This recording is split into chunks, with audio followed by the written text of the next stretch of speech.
通货膨胀后，不少人因的生活是愈来愈歹过，也提早来思考讲要安怎做退休的规划。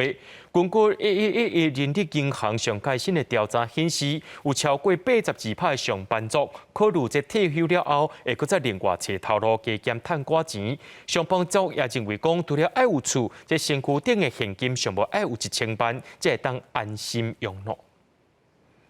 摕出一张一张的证照，对工地主任、室内装修、废弃物处理到配电配线各项专业认证，啥物拢有。其实艾丽过去是读医科的，14年前伊对建设公司的基站做起，逐年认真伫咧做准备，考专业的证照。即阵做到总监，估计6年了后，42岁就会当退休，退休金逐个月6万通。一刚开始进去的时候，可能只有3万多的薪水，但是他的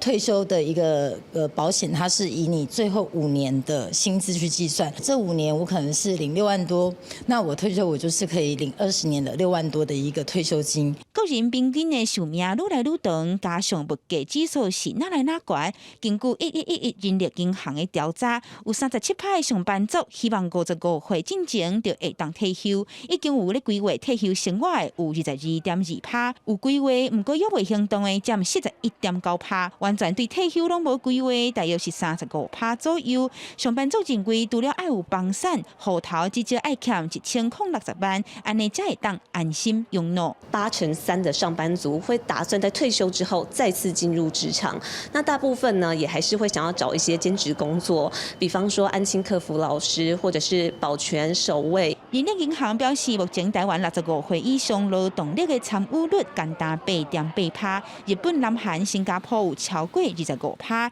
认为讲咱还有真大的进步空间。也若国内是对2020年的订定高龄者的就业权益相关法令，提供津贴甲补助给公司，希望会当鼓励头家请中高龄者，希望排除因就业障碍，也减少资深的人才流失。